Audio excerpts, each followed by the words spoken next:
in hi January ni khat sang ni le som ni pakhat New Year's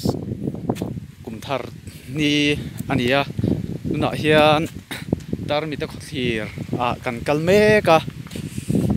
boruak nuam hle mai thlifim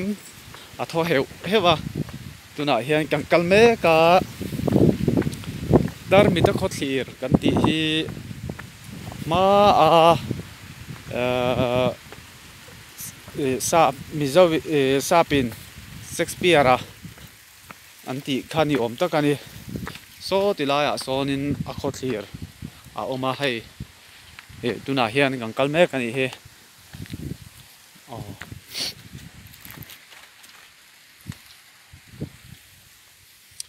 hay kong te po faya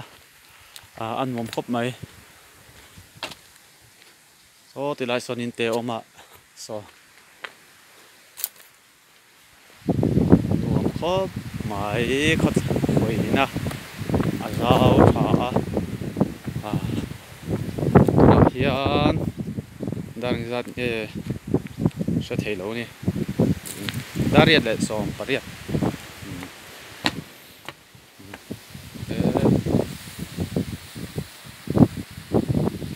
khu thì là quan incentive khu sport complex này chuan khu thì là căn khu hào ruang này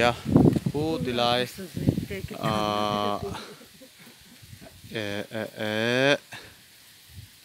khu này inte khu vẫn là rượu về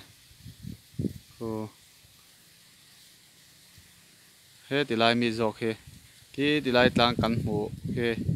district ze Lunglei district ze là nè tao là mình có thể là căn súc con các bạn súc là có thể nào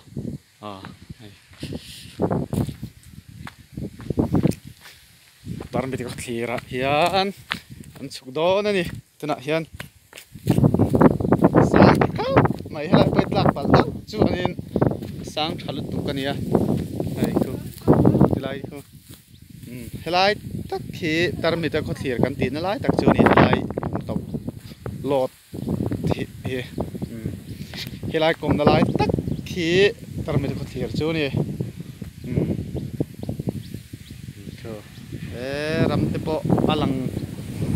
chiang le mày khi phim mà thona sa khop mày cùng lại po he khop mày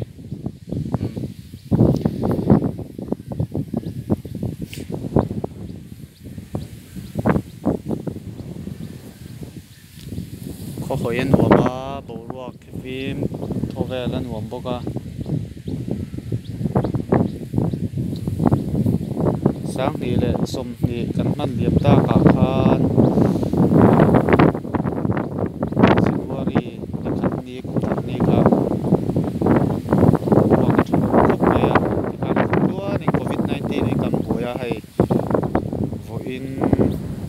sáng thì là sống đi và khát January thả eo hi chu bầu lo tama cái chuột bộ kia chắc khó mấy anh rong hi cắn thật vàng anh lâu cắn phèn vàng anh lâu bát thiên thì mình không ai ta anh bát thiên này là lộc thú所以mua lòng cô bát thiên thì cắn chung ở hiên ở vắt chặt em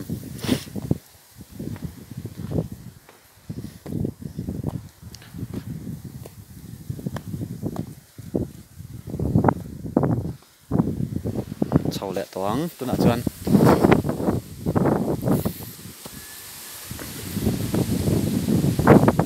boruak thân ta thế mày